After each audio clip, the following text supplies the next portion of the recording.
Assalamualaikum warahmatullahi wabarakatuh. Kembali lagi bersama saya di channel Muslimin Project Official. Kerusuhan Mei tahun 1998 latar belakang dan kronologinya. Kita tentunya pernah mendengar tentang kerusuhan Mei tahun 1998, bahkan mungkin ada yang merupakan saksi mata peristiwa kerusuhan tersebut. Rentetan peristiwa yang menyeramkan dan menyedihkan terus bergulir pada Mei tahun 1998.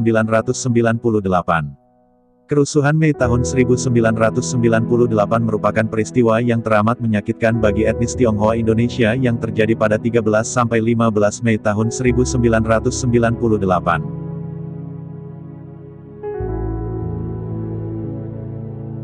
Berbagai bentuk penindasan ditujukan kepada mereka, baik itu penjarahan, penghancuran toko dan rumah, penganiayaan, pemerkosaan, pembunuhan, pelecehan dan lainnya.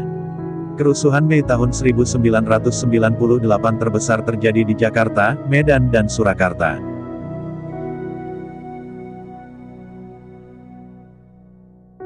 Kerusuhan ini dilatar belakangi oleh keruntuhan ekonomi krisis finansial Asia 1997. Adanya kritik terhadap pemerintahan Orde Baru yang saat itu dipimpin oleh Presiden Soeharto dan juga dipicu oleh tragedi Trisakti yang hingga sampai saat ini masih dikenang, yang mengakibatkan 4 mahasiswa Universitas Trisakti terbunuh pada unjuk rasa tanggal 12 Mei tahun 1998. Selain itu, kerusuhan ini juga menimbulkan tindak penindasan terhadap etnis Tionghoa.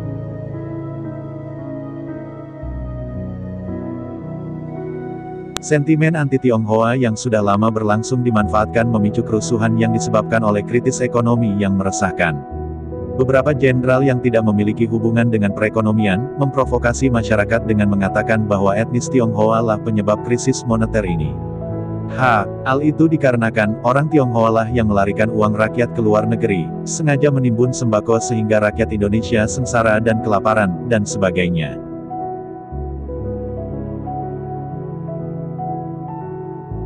Kronologi kerusuhan 1998. Krisis keuangan yang melanda hampir seluruh Asia Timur pada Juli tahun 1997, tentunya mengakibatkan kekacauan dan kepanikan yang dirasakan negara-negara ASEAN. Indonesia adalah salah satu dari 3 negara yang terkena dampak krisis yang paling parah. Terjadinya penurunan rupiah terhadap dolar mengakibatkan berbagai perusahaan yang meminjam dolar harus membayar biaya yang lebih besar.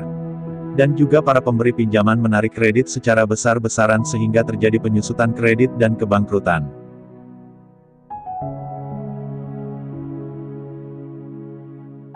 Berdasarkan berbagai keterangan dan kronologis kerusuhan Mei tahun 1998 yang sudah saya baca di berbagai sumber terkait, kerusuhan ini diawali di Medan, Sumatera Utara pada tanggal 2 Mei tahun 1998. Pada saat itu, para mahasiswa melakukan aksi unjuk rasa yang berujung anarkis. Kemudian, pada tanggal 4 Mei tahun 1998, sekelompok pemuda melakukan aksi pembakaran di beberapa titik di kota Medan. Adanya sentimen anti-polisi juga menimbulkan kebencian massa terhadap polisi sehingga berbagai infrastruktur dan fasilitas aparat keamanan dirusak dan dihancurkan. Tidak hanya berhenti sampai aksi unjuk rasa dan bentrokan dengan aparat keamanan, kerusuhan juga bergulir dengan menindas etnis Tionghoa terutama wanita. Sentimen bangsa pribumi terhadap pendatang sudah ada sejak zaman penjajahan Belanda. Etnis Tionghoa yang datang ke Indonesia dijadikan pemungut pajak, pengambil insentif dari warga dan juga perantara perdagangan.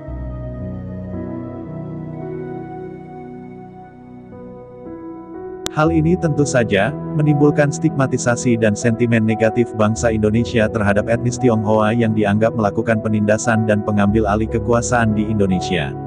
Serta berkembangnya isu anti-Tionghoa yang dikenal licik. Ditambah lagi, etnis Tionghoa jika dilihat secara ekonomi berada dalam posisi yang stabil dan strategis serta sukses. Sehingga menjadikannya diselike minoriti, kaum minoritas yang tidak disukai, dan kelompok yang disisihkan.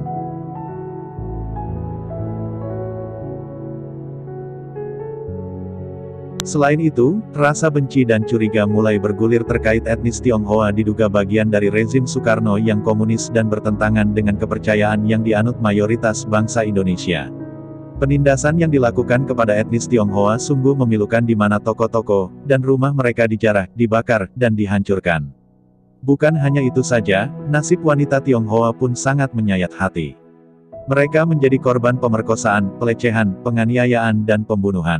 Para perusuh menargetkan wanita Tionghoa sebagai sasaran utama dikarenakan wanita Tionghoa adalah target yang lemah dan tidak bisa melawan.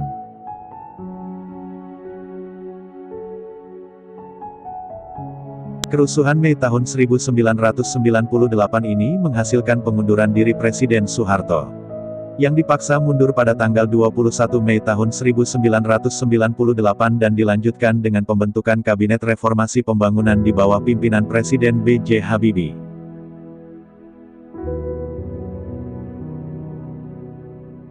Pada akhirnya, tim gabungan pencari fakta TGPF, yang dibentuk oleh Presiden B.J. Habibie, tidak berhasil mengusut tuntas oknum-oknum yang terlibat kerusuhan Mei tahun 1998 ini dan terkesan ditutupi dari publik. Kerusuhan Mei tahun 1998 berakhir begitu saja tanpa ada pengambilan tindakan lebih lanjut dan hanya menjadi sejarah kelam bagi bangsa Indonesia. Mungkin sekian ulasan yang dapat saya sampaikan kali ini. Saya akhiri, Assalamualaikum warahmatullahi wabarakatuh.